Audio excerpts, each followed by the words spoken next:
నమస్తే అందరికీ. ఇప్పుడు డాక్టర్ ఎన్ గంగా సత్యం గారి గో సంరక్షణ, దేశ రక్షణ మరియు ఆత్మరక్షణ కొరకు ఆర్కు తీసుకోండి, ఆరోగ్యంగా ఉండండిలో ఆర్కు ఉపయోగించువారి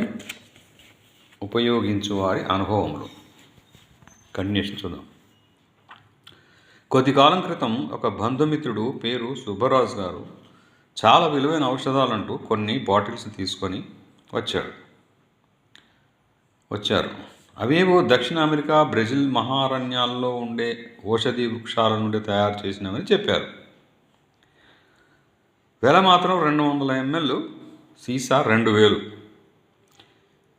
కొన్ని 3000 కూడా. నాకు నమ్మకం అనిపించలేదు. నేను ఒక ఆర్క్ సీసా చూపించి, అవి మందులో కావో తెలియదు, కానీ ఇది మాత్రం చాలా గొప్ప ఔషధం. గోమూత్రంతో తయారైంది. దీనిని గోమాత ఆర్క్ లేక కామధేను ఆర్క్ అని అంటారు. అనేక వ్యాధులను నివారించును అని చెప్పి వారికి ఒక 10 ఆర్క్ బాటిల్స్ ఇచ్చాను.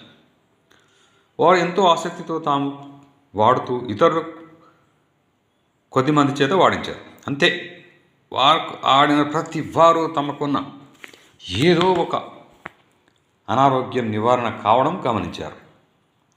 సుబ్బరాజు గారి ఆశ్చర్యానికి హద్దు లేకుండా పోయింది. ఏమిటిది? ఔషధం ఒకటే అనేక వ్యాధులను శమింపజేస్తుంది అని చెప్పి ఆయన ఆ తర్వాత 100 ఆర్క్ బాటిల్స్ని తెప్పించి అనేక మందికి ఉపయోగించడం ప్రారంభించారు. సుబ్బరాజు గారి మరియు ఆర్క్ ఉపయోగించే వారి ఆశ్చర్యానికి పరిమితులు లేకుండా పోయింది. అలా ఆర్క్ ఊహాతీతంగా పాపులర్ అయింది. ఆర్క్ ఉపయోక్తలు ఒక పెద్ద సంఖ్యలో తయారైనారు. ఇంత గొప్ప ఔషధం, ఈ ఔషధానికి కారణం గోమాత. భారతీయ గోవు లేక కామధేను అత్యంత పవిత్రమైనది. ఈ గోమాతలో ఇంత అద్భుతమైన ఔషధం దాగి ఉన్నదని మనం ఎరగం.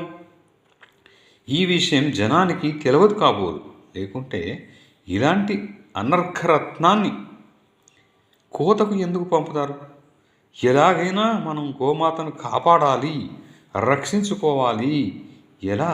ఒక గోశాల ఎందుకు పెట్టకూడదు? ఒక్కొక్కరం శక్తి వంచన లేకుండా డబ్బు పోగు చేద్దామని అనుకున్నారు.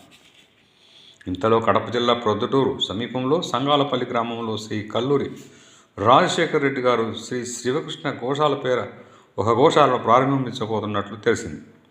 మనం వేగ గోశాలను ప్రారంభించడం కంటే ఈ శివకృష్ణ గోశాలకు మనం పోగు చేసిన డబ్బును సమర్పించడం మంచిది కదా అనుకుని 60 మంది గోభక్తులు కలిసి 7 లక్షల రూపాయలను శ్రీ శివకృష్ణ గోశాలకు సమర్పించారు.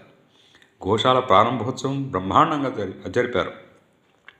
తిరుమల తిరుపతి దేవస్థానం వారి పురోహితులు పూజలు, యజ్ఞాలు నిర్వహించారు.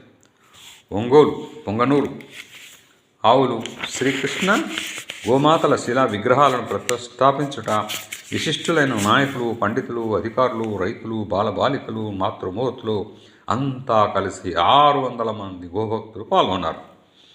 చివరకు అన్నప్రసాద వితరణ కూడా చేశారు. ఇదంతా గో మహిమ, ఆర్క్ చేసిన మహిమ.